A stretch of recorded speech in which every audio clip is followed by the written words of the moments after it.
Bref survol des entrées-sorties digitales pour le MSP432 sur son Launchpad Kit MSP432P401R. Référence. Lorsqu'on parle de niveau digital, on implique deux états. L'état est dit au, vrai, on, ou à 1. L'état bas est aussi appelé faux, off, 0. Comme le MSP432 est basé sur 3.3 volts, le niveau de voltage est haut en entrée si le voltage est d'au moins 2 volts.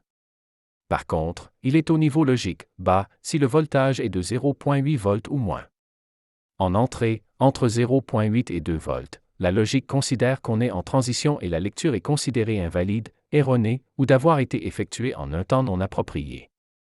En sortie, c'est un état haut, si plus de 2.4 volts, et un état bas, si de 0.5 volts ou moins.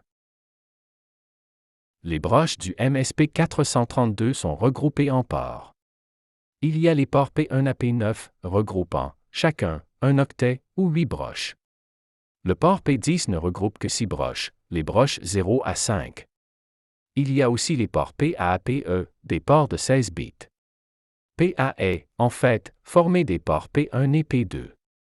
Les bits de P2 correspondent aux bits 8 à 15 de PA, et les bits de P1 correspondent aux bits 0 à 7 de PA. Le port PB est pareillement constitué de P3 et P4. Il en va de même pour PC avec P5 et P6, PD avec P7 et P8 et finalement PE, de P9 et P10, mais seulement de 14 bits car PD n'a que 6 bits. Il y a un autre port, PJ, de 6 broches, mais réservé au JTAG. Sur le kit, les broches sont identifiées comme P3.6, par exemple, pour indiquer que c'est la broche 6 du port 3. On trouve P3.6 sur la colonne de broches la plus à droite, la seconde du haut, immédiatement en dessous d'une broche exposant la masse, GND, le ground. Par contre, toutes les broches ne sont pas exposées sur le kit. Et d'autres le sont sous des cavaliers. Ainsi, pour P1.0, elle est sous le cavalier isolé, au bas du kit, proche d'un petit îlot de 3 autres cavaliers. Lorsque le cavalier fait le pont entre les deux broches qu'il relie par défaut, cette broche est reliée à une DEL rouge. Si on déplace le cavalier pour exposer la broche la plus proche du rebord inférieur, cette broche exposée est la broche P1.0, mais la DEL rouge n'est alors plus accessible. Les broches P2.0, P2.1 et P2.2 sont elles aussi associées à des cavaliers, soit ceux de l'îlot mentionné lorsqu'on a parlé de P1.0. Ces 3 broches sont connectées, dans la position par défaut des 3 cavaliers, à une DEL multicolore RGB, soit la composante rouge pour P2.0, la composante verte pour P2.1 et la composante bleue pour P2.2. Les broches P1.1 et P1.4 sont connectées au bouton poussoir S1 et S2. S1 est le bouton poussoir à gauche et S2, celui à la droite, tous deux à peu près à la moitié de la hauteur du kit. P1.2 et P1.3 sont connectés au UART communiquant avec l'ordinateur via le câble USB. Si vous trouvez P8.1 sur le kit, regardez à nouveau, car il ne devrait pas y apparaître. À moins que vous ayez une toute nouvelle revision du kit, revision dont je n'ai pas encore eu vent. Le port P10 ne possède que 6 broches. Il n'est pas nécessaire que chaque broche d'un port donné soit configurée de la même façon. Pour un port donné, on peut y avoir des broches permettant des entrées logiques, d'autres broches, du même port, qui constituent des sorties. En fait, une broche peut être configurée pour jusqu'à 4 différents modes. Pour désigner que les broches doivent se comporter comme des entrées ou des sorties digitales, il faut spécifier un 0 pour le bit correspondant dans le registre SELC du port concerné.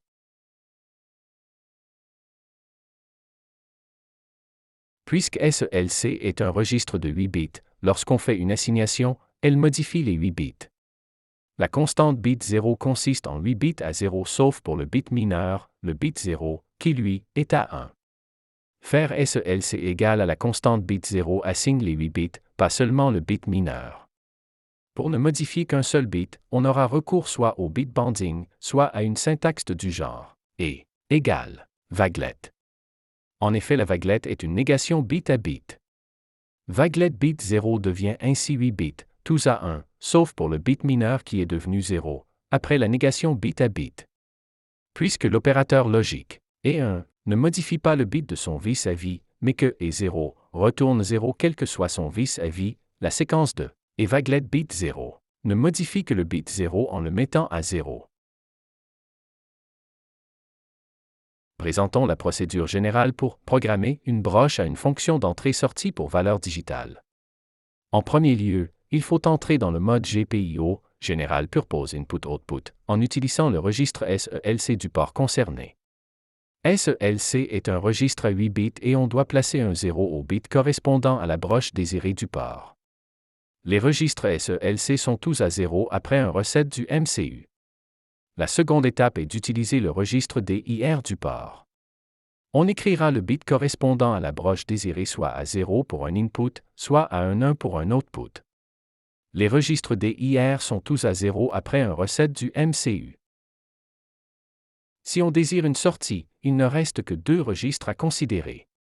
Si on se satisfait d'un courant maximal de 6 mA en sortie, alors on assigne un 0, qui est la valeur par défaut, au registre DS.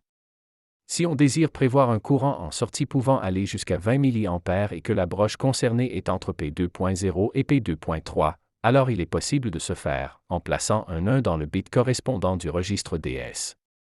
Écrire un 1 pour une broche de DS qui est incapable de fournir plus de 6 mA est sans effet.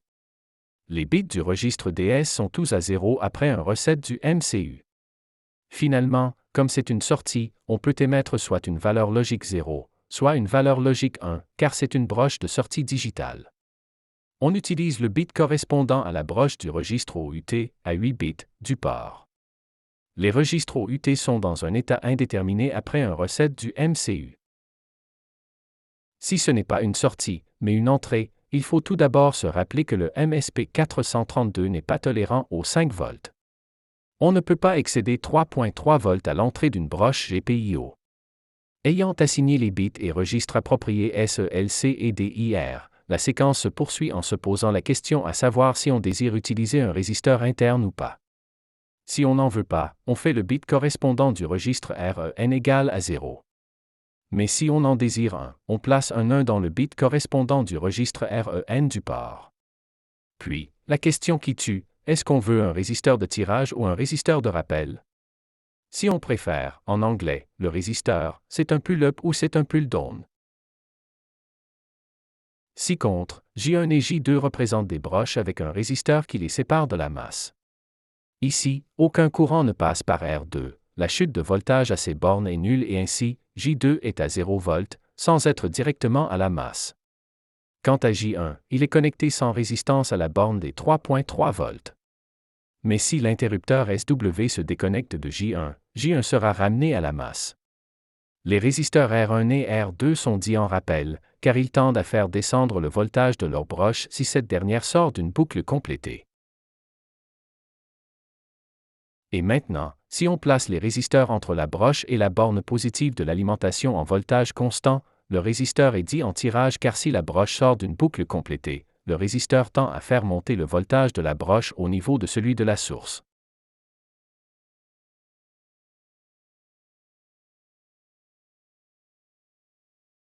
Et ici encore, on peut s'en convaincre parce que le courant au travers de R1 est nul, et donc, aucune chute de voltage aux bornes de R1. Notons que si SW est un bouton poussoir normalement ouvert, J1 représenterait la condition lorsque le bouton poussoir est laissé tout seul, et J2, la condition lorsqu'on appuie sur le bouton poussoir. Donc, avec un résisteur de tirage, bouton relevé, voltage à la broche au niveau haut, bouton abaissé, voltage à la broche au niveau bas.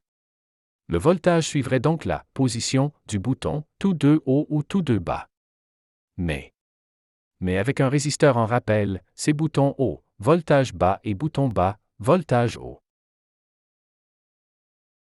Donc, on peut éviter d'avoir à utiliser un résisteur externe, dans les cas où c'est requis, en impliquant un résisteur interne.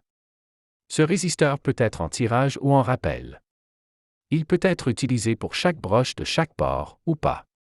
Ce sont les registres 8 bits de chaque port qui sont impliqués. Le registre REN, comme dans Resistor Enabled, est le registre OUT qui donne le voltage à la broche lorsque la broche est laissée déconnectée.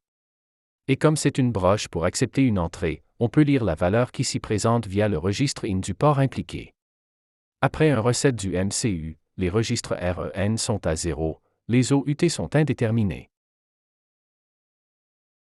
On peut ajouter la fonctionnalité de notification. Au lieu de regarder de temps en temps quelle valeur est présente, on peut demander de recevoir une notification de changement. Quand la valeur changera, on recevra une interruption, un peu comme quelqu'un qui tire sur la manche de notre chemise pour attirer notre attention lorsqu'on est affairé à autre chose. On signale qu'on désire ces notifications via le registre 8-bit IE, comme dans interruption en ABLED, en y portant à 1 le bit correspondant à notre broche. Il faut également spécifier si on désire que ce soit lors du passage du niveau bas vers le niveau haut, ou si c'est lors du passage du niveau haut vers le niveau bas. On parlera de front ascendant ou de front descendant. On ne peut pas avoir les deux fronts pour une broche en mode GPIO, mais nous y reviendrons. Il faut spécifier le front voulu par le bit correspondant du registre IES. Ce bit est dans un état non défini après un reset du MCU. Pour un front montant, le bit doit être à 0, et pour un front descendant, le bit doit être mis à 1. Pour la présentation, il est logique de commencer la séquence d'interruption en présentant le registre IE, mais en pratique, à moins d'avoir déactivé la mécanique des interruptions, on suggère que ce soit le dernier registre à activer, c'est-à-dire, dans le code, ne l'activer qu'une fois que les autres registres concernés par le processus de notification, autres que IE, furent spécifiés. Après un reset du MCU, les registres IE sont à 0 mais les registres IES sont indéterminés. Une fois que la broche peut émettre la notification, il faut signaler au NVIC qu'il doit s'y syntoniser. Sans entrer dans les détails, le NVIC est un périphérique du MCU qui est indépendant du CPU en ce sens qu'il peut effectuer un travail en parallèle au code que le CPU exécute. C'est le NVIC qui arbitre quel bout de code a la priorité et qui peut s'accaparer du seul filet d'exécution présent dans le MCU. Tout émetteur de notification logiciel doit initier ces notifications, mais doit aussi s'inscrire auprès du NVIC. Ici, on utilise une macro-instruction de plus haut niveau, car la gestion au niveau des registres est un peu lourde, pour une introduction des GPIO. La définition est disponible dans CoreCM 4.h, accessible depuis le menu contextuel de la zone d'édition de texte, pour ceux que ça intéresse. Il existe d'autres méthodes associées au NVIC, dont un Disable IRQ. Mais nous n'insisterons pas davantage dans cette présentation. Nous illustrerons, par contre, l'utilisation des priorités. En effet, toutes les notifications n'ont pas nécessairement la même urgence. Par contre, toutes les broches d'un même port possèdent la même priorité. Sur le MSP 432, la priorité est un entier pouvant varier de 0 à 7. La valeur 0 implique que c'est la priorité la plus élevée, la plus urgente. La priorité de 7 est la moins importante, la moins urgente. À noter qu'il faut la multiplier par 32. C'est pour une raison de compatibilité historique. En fait, la priorité implique un registre de 8 bits, mais les 5 bits mineurs, sur un MSP 432, sont logiquement reliés à la masse. Seuls les 3 bits majeurs peuvent recevoir soit un 0, soit un 1.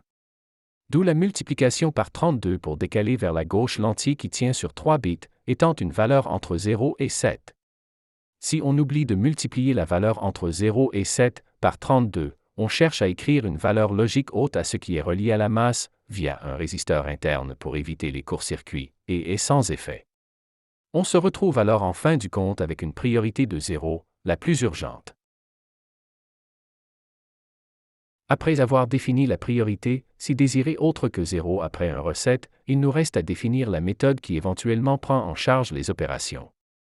Notons que cette méthode n'est exécutée que si la notification fut levée par la broche GPIO, et que si le NVIC a déterminé qu'il n'y avait pas d'autre notification plus urgente. Cette méthode, que nous appellerons le handler, doit posséder un nom exactement égal à celui fourni dans le fichier startup-msp432p4014ccs.c. Oui, mieux vaut voir ci-contre. Et ce nom, pour des ports GPIO, doit donc être exactement port dièse barre de soulignement IRQHANDLER, où dièse est remplacé par le numéro du port, de 1 à 6. On rappelle que seuls les 6 premiers ports supportent des interruptions. Mais comme toutes les 8 broches d'un port partagent le même handler, s'il est approprié de détecter quelles broches ont émis une notification, on vérifie les bits du registre, à 8 bits, IFG, pour le port concerné. Les broches ayant leur bit correspondant à un 1 sont des broches dont le NVIC a reconnu avoir reçu des notifications. C'est également à l'intérieur du handler qu'on peut remettre le bit de IFG à 0 pour signaler qu'on a traité la notification. Lorsque ce bit est remis à 0, on peut recevoir de nouvelles notifications pour cette broche. Rappelons que sur les broches GPIO, les notifications sont dites pulsées. La notification n'est émise qu'une seule fois pour le changement du front choisi, ascendant ou descendant. Si l'environnement est tel qu'une nouvelle notification devrait être émise alors que le bit correspondant de IFG est déjà à 1, la notification ne sera pas émise. En effet, un bit ne peut prendre que deux valeurs, un 1 quand une notification a été émise et non encore confirmée comme ayant été traitée, et un 0, autrement. Notons par contre que chaque broche peut signaler un traitement en attente. Assigner un bit à 0 pour indiquer qu'il y a eu traitement pour une broche donnée ne remet pas à 0 toutes les autres attentes, s'il y en a d'autres. Bien sûr, on peut toutes les remettre à 0, si c'est ce qu'on désire, il va de soi. Mais ce n'est pas une obligation de toutes les traiter, dans le handler, en une seule fois. S'il reste des traitements en attente à la sortie du handler, le NVIC relancera l'exécution du handler, en notant que rien de plus urgent ne se soit pointé en attente. Une description détaillée dépend du NVIC et non des GPIO, aussi, nous nous limiterons à ce survol, pour le moment. Finalement, si on a des notifications, on doit signaler qu'on est prêt à les accepter avec un Enable interrupt. Il s'agit de la même instruction que l'on utilise interrupt au singulier ou au pluriel. Notons qu'il y a deux barres de soulignement au début, non pas une seule. Si on en recherche la définition, de par le menu contextuel, on y notera un. Disable interrupts. Utile pour s'assurer que le flot d'exécution ignore les possibles interruptions, et qu'il y a aussi un sleep, qui peut remplacer un while one sans instruction lorsqu'on n'a rien à faire et qu'on attend bêtement des notifications. Également connu comme WFI. Wait for interrupt. On a également le mode économique en énergie, Deep Sleep, si on suppose que l'attente risque d'être longue. Pour le premier programme, nous ferons alterner la sortie sur la broche correspondant au bit 5 du port 2. On branche un oscilloscope sur la dite broche pour observer l'effet.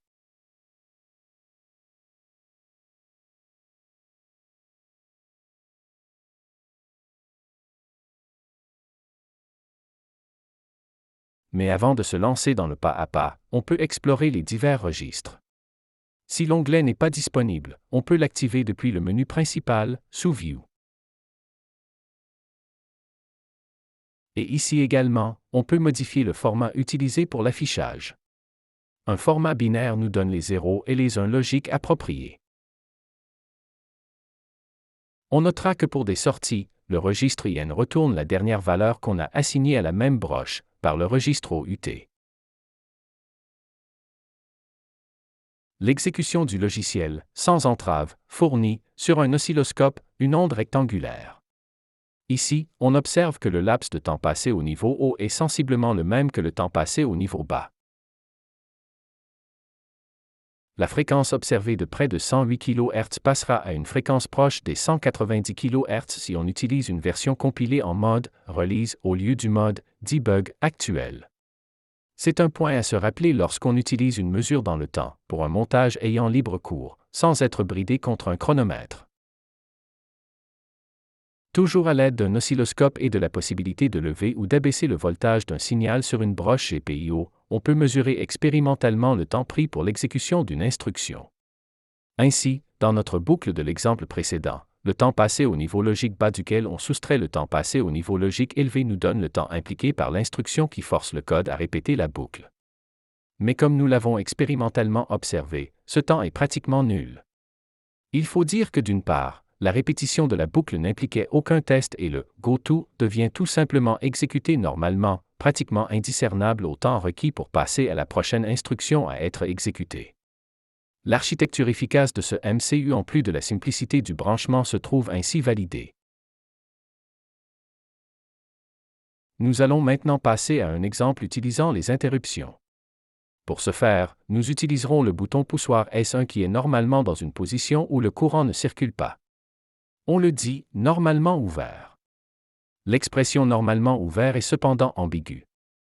En effet, lorsqu'une fenêtre est ouverte, elle laisse passer un courant d'air, mais lorsqu'un interrupteur est ouvert, il ne laisse pas passer le courant. L'expression « être ouvert » pour un circuit est basée sur le fait qu'un circuit doit être constitué d'une boucle complétée pour qu'un courant puisse y circuler. Un interrupteur peut alors rompre la boucle, ou la compléter, au choix du manipulateur. Et boucle complétée ou boucle interrompue est, à mon bien humble avis, plus approprié.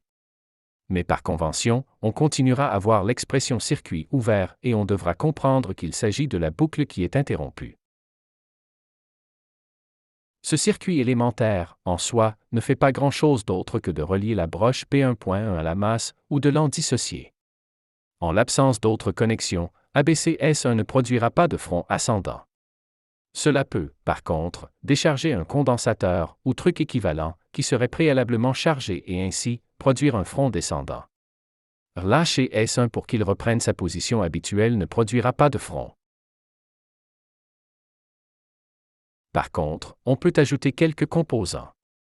Prenons, par exemple, le résisteur en rappel dont P1.1 dispose. Après réflexion, pas grande utilité ici. Mais voilà qu'ajouter le résisteur de tirage devient des plus intéressants. Lorsque S1 est relevé, le voltage vu par P1.1 sera lui aussi au niveau haut. Et ABCS1 portera le voltage vu par P1.1 à la masse. Nous utiliserons donc le résisteur de tirage, en portant à 1 le bit 1 pour le registre REN et le registre OUT du port P1. Il y a d'autres alternatives possibles, en utilisant des composants externes. Mais puisqu'on a tout sous la main à partir du kit, c'est probablement la solution la plus aisée. Il ne nous reste qu'à déterminer si on désire le front ascendant, soit lorsqu'on relâche le bouton poussoir, pour qu'il soit sur sa course montante, ou si on désire le front descendant, soit quand on enfonce le bouton poussoir. Cette solution est possiblement plus intuitive pour l'utilisateur qui s'attend à quelque chose au premier temps d'une manipulation. Pour un front ascendant, on assigne un 0 pour le bit correspondant du registre IES. Pour un front descendant, ce sera un 1. On ne peut pas avoir une notification sur les deux fronts, avec le mode GPIO. Soit dit en passant, la définition des registres est décrite dans le document technique SLAU 356. Ici, au niveau du registre, RW signifie que le registre est read ou write, soit qu'on peut le lire et écrire. Si on n'y voit que seulement un R, c'est que c'est un registre pour lequel une écriture est sans effet. Un W seul signifie qu'on ne peut qu'y écrire et une lecture retournera infailliblement un 0. Si suivi d'un tiret puis d'un 1, cela signifie qu'après un reset, le registre, ou le bit, est assigné à cette valeur. Voir la page 48 du document pour plus de détails. Le code requis est relativement simple. Ici, nous spécifions les registres dans leur ordre de présentation selon une logique d'explication. Ce n'est pas la meilleure séquence. À tout le moins, on ajoute les instructions disable interrupt et enable interrupt, mais on aurait pu faire mieux. On aurait dû activer les notifications, via le registre IE, pour interrupt enable, seulement une fois qu'on avait assigné tous les autres registres. Certains vont jusqu'à suggérer de mettre le registre IFG à 0 avant la ligne enable interrupt. La raison invoquée relève de la possibilité qu'une notification précédemment levée et non traitée et qui serait maintenant caduque, puisse alors s'activer. En plus des aléas possibles lors de la progression des initialisations et de voltages parasites possibles pouvant faire fluctuer le niveau du voltage, particulièrement avec des bornes flottantes ou libres. Pour ce qui est du handler, le nom est prédéterminé lorsqu'on utilise les fichiers .h fournis par CCS. Pour le mode GPIO, toutes les 8 broches du port partagent le même handler. C'est le registre PXIFG, X pouvant être un entier de 1 à 6, qui permet de déterminer quelles sont les broches qui ont acheminé une notification au NVIC. On peut donc desservir une des broches ayant ainsi un traitement mis en attente. Ici, le traitement consiste à soit allumer, soit éteindre la DEL rouge. Le traitement est différent selon la broche. Une fois le traitement effectué, ou plus précisément, à quelque part au cours du traitement, on remet le bit correspondant de IFG à 0. Petite parenthèse relativement à l'utilisation de printf. C'est une méthode qui accourt en programmation usuelle, mais dans le cas où le traitement doit tenir la gestion du temps au plus serré, une telle méthode n'est pas des plus appropriées dans un mode final. Et si la gestion du temps est serrée lors du déverminage, y ajouter un printf possède un impact souvent inacceptable. Aussi, utilisera-t-on, à tout le moins, un A dynamique printf, accessible de par le menu contextuel. Mais ce faisant, il nous faut saisir un écran pour chaque printf dynamique. Aussi, pour fin d'efficacité, on utilisera plutôt printf, même si ce n'est pas approprié, en pratique de développement. S'il est possible de faire du pas à pas pour déterminer le code impliquant des interruptions, on peut également choisir un déroulement sans entrave à l'aide de la flèche verte du menu de debug. Notons que l'exécution sans entrave respecte quand même les arrêts de breakpoint par contre. Ainsi, comme exemple, on propose de commenter la ligne 45, celle qui porte le bit de IFG à 0 pour signifier que le traitement est terminé. Ce faisant, on remarquera que la procédure se répète sans fin. Non pas que la DEL rouge s'allume, s'allume et s'allume encore, mais que les messages du printf, eux, se répètent de façon visible. L'effet serait peut-être moins remarquable avec un pas à pas. L'illustration est parlante. Si on oublie de porter le bit approprié du registre IFG, le NVIC considère que ou le traitement n'est pas terminé, ou qu'une autre notification est survenue entre-temps et que, en absence de notification plus urgente, répète la même notification. Il faut donc bien se rappeler de signaler que le traitement est terminé. Il est même préférable de signaler qu'il est terminé aussitôt que possible, même s'il n'est pas totalement terminé. En effet, portant le bit de IFG à 0 aussitôt que c'est possible permet au NVIC de prendre note d'une nouvelle notification si elle survient. Car tant que ce bit est à 1, il n'y a aucun moyen de se saisir d'une seconde notification. Pour en terminer avec cet exemple, on rappelle que le comportement décrit par le résisteur interne est tel que mentionné mais seulement parce que le circuit est ainsi construit pour le kit. On pourrait construire un circuit externe, pour une autre broche, et dont le comportement ne dépendrait pas de l'utilisation de résisteurs internes. Passons à un autre exemple impliquant le GPIO, les interruptions, et le jeu des priorités. Notre exemple est inspiré par une imitation déjà mentionnée. On ne peut générer une notification, par GPIO, que sur un front, soit le front ascendant, soit le front descendant. Si on désire une notification sur les deux fronts, on peut utiliser deux broches différentes, toutes deux reliées au même signal. Une des broches générera une notification sur front ascendant, l'autre, sur front descendant. Pour éviter d'utiliser des composants externes, nous procéderons comme suit. On génère un signal sur P3.0. On y émettra en alternance des valeurs hautes et des valeurs basses. Puis, on capture ce signal sur P2.6 et P2.7. Nous utilisons un port différent de celui du signal de sorte qu'on puisse y avoir une priorité différente. Mais physiquement, comment on s'y prend? OK pour relier P2.6 et P2.7 avec un cavalier, ou jumper en anglais, ou avec un câble du pont femelle-femelle, mais après, comment en relier une à P3.0? On passe par en dessous du kit. Prendre un simple fil dénudé à chaque extrémité, ou un câble du pont mâle-mâle et on l'insère dans P3.0 et dans soit P2.6, soit P2.7. Si on a plus de 2 connexions à effectuer sur une broche, on peut aussi passer par une planchette de prototypage. Tout dépendant du kit acheté, il y en a qui ont des ports sans broche, seulement des trous. On peut alors utiliser une pince pour analyseur logique, un mini-grabber, en anglais. L'avantage de ces bidules, c'est qu'on peut utiliser ces broches sans avoir à faire de la soudure soi-même. Même si habituellement les MSP 432P401R viennent sans broche sur les deux rangs de 19 interfaces, on peut obtenir le même kit, mais avec broche présoudée, soit chez Pololu, soit via le kit de robot TR SLK Max. Notons qu'il est obligatoire d'enlever le cavalier 5V avant de s'interfacer avec le châssis du robot, tel qu'illustré sur la photo de gauche, autrement, cela endommagera le MCU lorsque les 5 volts du châssis s'achemineront aux broches du MSP 432 qui, une fois encore, rappelons-le, n'est pas tolérant aux 5 volts. Une bonne nouvelle s'ajoute lorsqu'on n'utilise pas de circuit externe, on ne dépasse pas les 3.3 volts aux broches. Car le MSP 432 n'est pas tolérant aux 5 volts. Par contre, le kit donne également accès aux 5 volts, si requis. Pour ce qui est des priorités, comme nous générons le signal de façon interne, nous devons nous demander s'il faut que la priorité du port 3 soit plus urgente ou moins que celle du port 2. Le signal est généré sur le port 3 et la détection se fait sur le port 2. Si la priorité du port 3 était plus importante, jamais le handler du port 2 ne s'activerait au moment venu, puisque le port 3 conserverait la priorité. Il faut donc que le port 3 soit de priorité moindre que celle du port 2.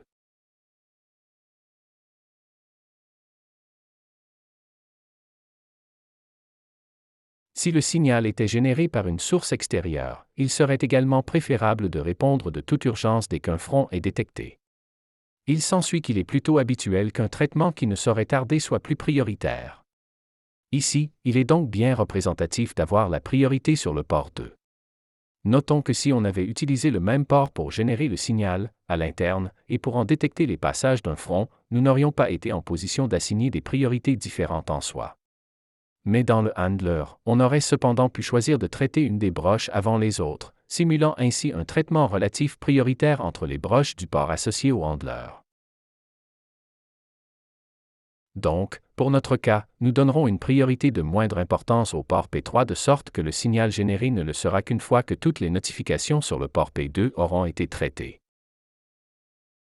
Quant à l'exécution de la boucle while de notre procédure main, elle est préconfigurée pour être de plus basse priorité encore que la priorité la moins urgente que l'on peut utiliser pour les ports GPIO.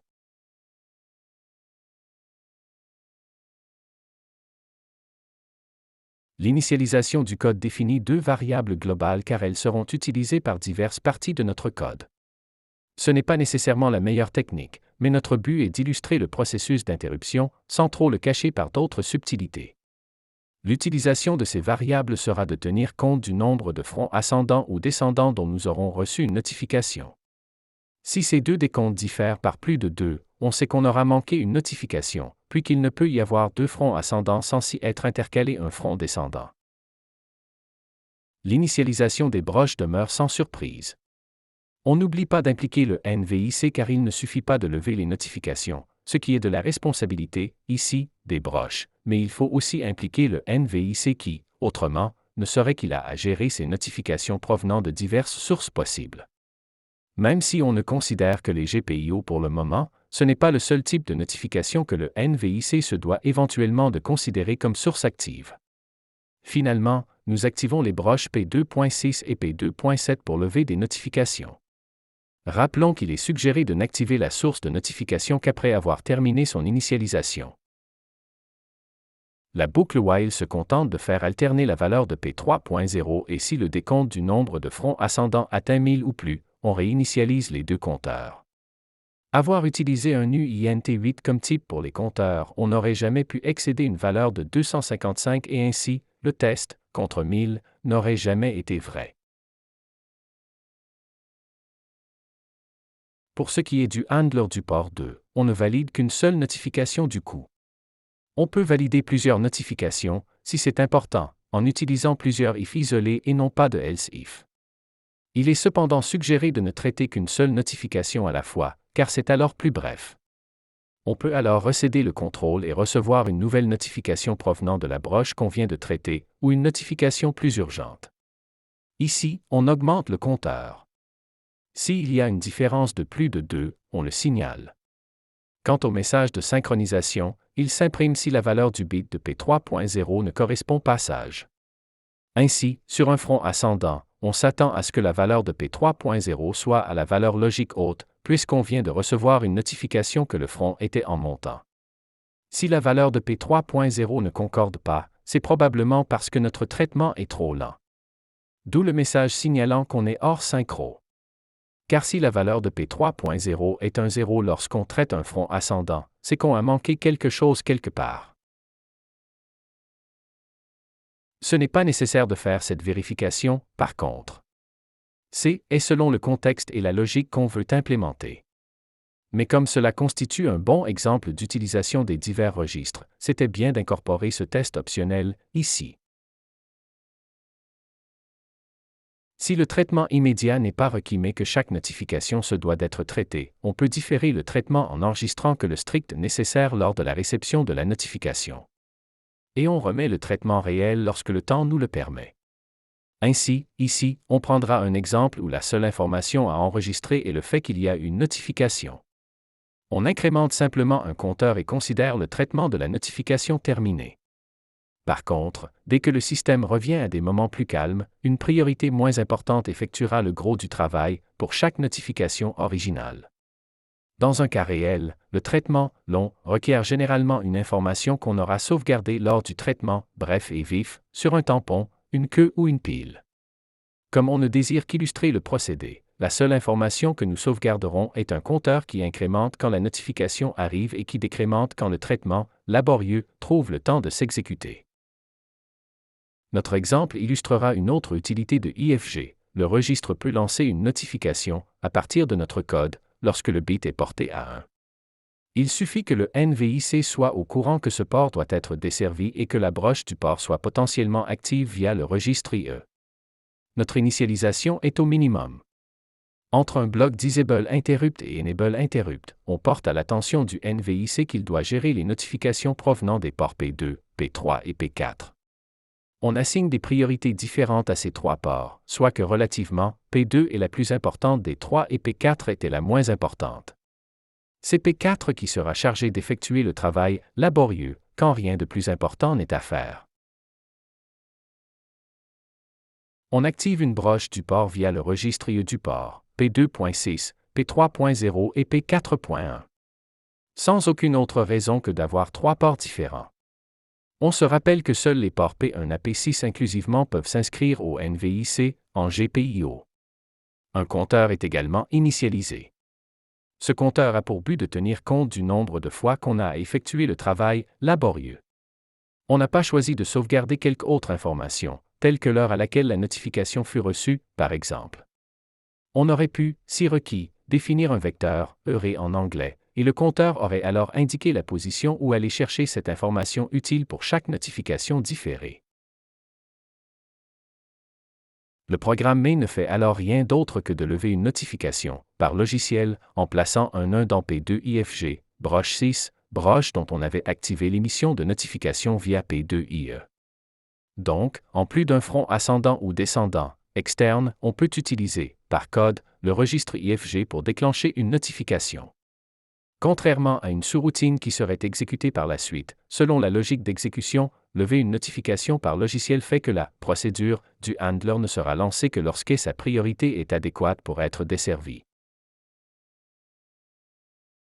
Comme il n'y a pas d'autres notifications en attente, la ligne 30 enclenche l'exécution du handler du port 2. Cette procédure confirme la réception de la notification via P2 IFG bit 6. Elle remet ce bit à 0, pour signifier que le traitement de la notification est terminé, mais après avoir lancé une nouvelle notification, logiciel, sur P3.0.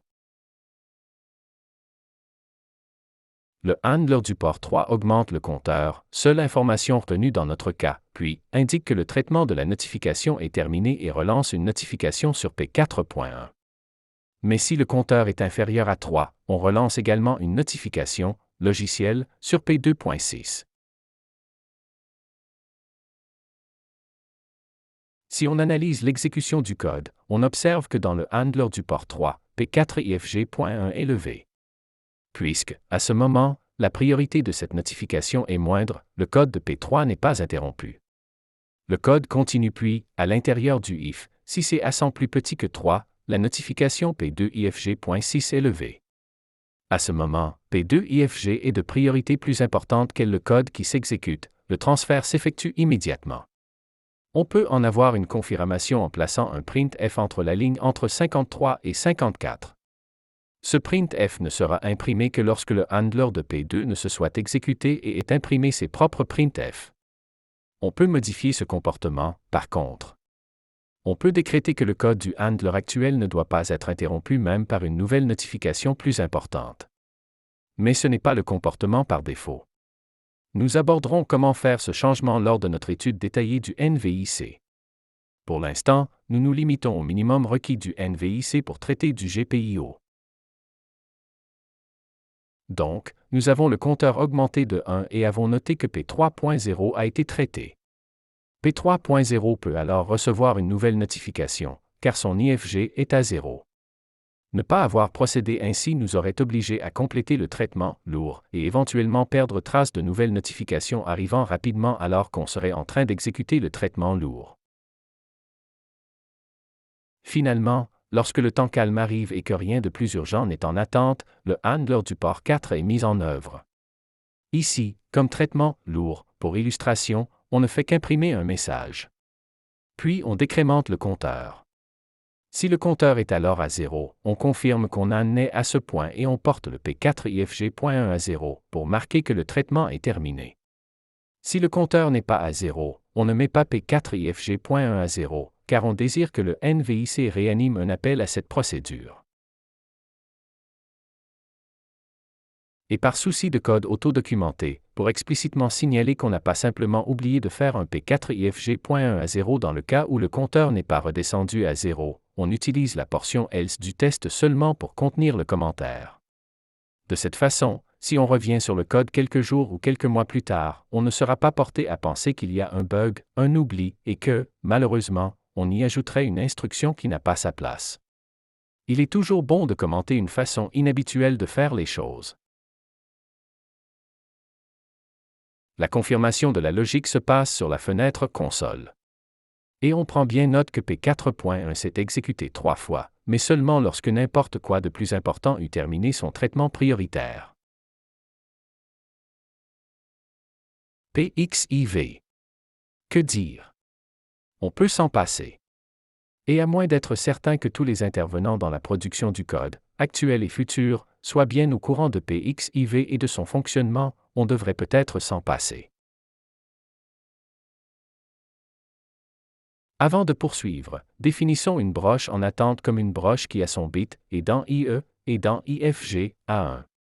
Une broche n'est plus en attente si son IFG est ramené à 0. Pour ce qui est de PXIV, seuls les 5 bits mineurs sont impliqués. Son bit 0 est à 0. Si on lit ces 5 bits comme la représentation binaire d'un entier, on obtient une valeur paire entre 0 et 16, limite incluse. L'entier obtenu est toujours pair. Si on obtient 0 comme entier, c'est qu'il n'y a aucune broche en attente de traitement.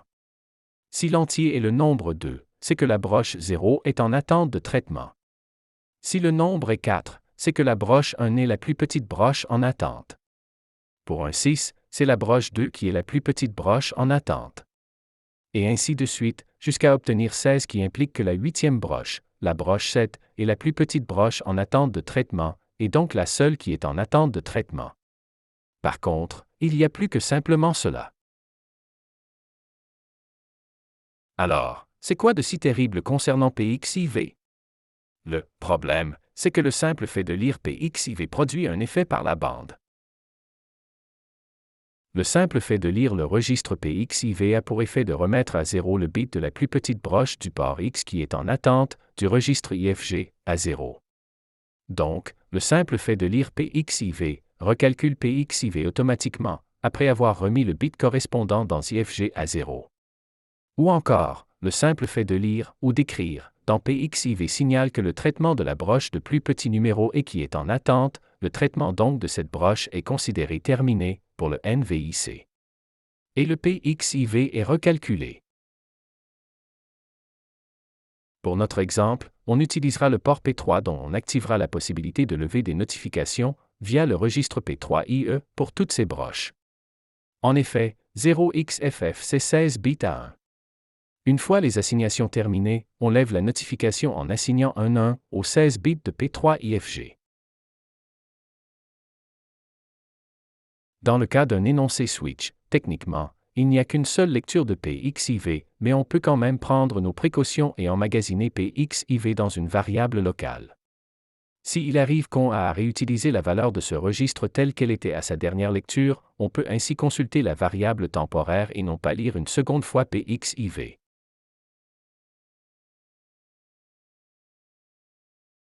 De plus, comme on a fait une lecture, la mise à 0 du bon bit dans le registre IFG s'est effectuée. Le NVIC peut ainsi nous retourner une nouvelle notification, si elle survient, depuis la même broche, lors du traitement long qu'on est en train de faire. Par contre, s'il survient 2 notifications, on en perdra quand même une, du fait de la lenteur relative du traitement qu'on a choisi d'effectuer. Évidemment, il faut éviter les constructions du style utilisant une séquence de if-else-if. PXIV est un allié utile en ce qu'on n'oublie pas de marquer le IFG correspondant comme étant terminé. Mais à chaque lecture de PXIV, une nouvelle notification en attente est marquée comme traitée, pour le NVIC. Ainsi, dans le premier if, même si P3IV n'est pas égal à 0, ce n'est pas le test lui-même qui importe, mais la simple lecture qui marque une notification pendante comme traitée. Donc à utiliser, mais avec précaution, à cause des effets par la bande impliqués par la simple lecture de PXIV. Dans un switch, ça peut aller, si on ne fait pas une seconde lecture de PXIV. Dans une séquence de if then else, c'est probablement pas suggéré d'utiliser PXIV directement, sans passer par une variable locale qui en aurait enregistré le contenu. Notons que lire le registre PXIV dans la fenêtre des registres, en mode de déverminage, ne marque pas le traitement comme effectué. On peut donc afficher les registres GPIO sans problème, même en forçant un « refresh » bouton sur la barre d'outils, lorsqu'on examine la fenêtre des registres en mode debug. 2 autres registres sont disponibles, soit SEL0 et SEL1. Considérons que plusieurs broches présentent jusqu'à 4 modes possibles, dont le mode en GPIO. Avoir 2 registres binaires permet de spécifier ces 4 possibilités. Jusqu'à maintenant, on utilisait SELC égale à 0. Cette assignation correspond à faire SEL0 égale à 0 et SEL1 égale à 0. Mais SELC est tout simplement plus bref, car ne nécessite qu'une seule assignation au lieu de 2.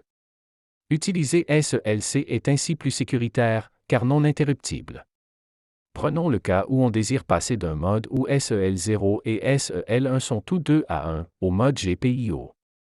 Si on ne passe pas par SELC, admettons qu'on fasse tout d'abord SEL0 égale à 1, et on se retrouve, pour un bref moment, avant que SEL1 soit mis égal à 0, dans un mode correspondant à SEL0 égale 0 et SEL1 égale 1. Ce n'est possiblement pas très bien. Il est donc préférable de faire SELC égale 0, car le changement de mode est alors immédiat, sans passage par des modes intermédiaires non désirables. Il va de soi que faire SELC égale à 1 est équivalent à spécifier SEL0 et SEL1 égale à 1 en une seule instruction. Enfin, pour être complet à propos des GPIO, il me faut signaler la possibilité d'utiliser les procédures de la librairie DriverLib. On retrouve des exemples du code produit avec cet outil dans le Resource Explorer, pour le MSP432P4, sous DriverLib, comme montré ci-contre. La première question est de comment démarrer un projet sous CCS si on désire utiliser ce DriverLib. La meilleure façon est d'importer un projet existant, du site de Texas Instruments, un projet utilisant DriverLib. Ceci fait, on peut élaguer ou modifier le code de l'exemple, pour satisfaire nos besoins. Le code produit a tendance à être facilement lisible pour qui ne connaît pas trop le fonctionnement des GPIO. Par contre, pour écrire ce code, il faut bien connaître les noms des procédures, de même que celui des constantes prédéfinies pour les arguments. Mais rendre du code facile à lire pour qui n'est pas trop au courant, est-ce réellement utile? Mais en fin de compte, c'est disponible. Par contre, je n'insisterai pas davantage là-dessus. Le code produit a tendance à être facilement lisible pour qui ne connaît pas trop le fonctionnement des GPIO.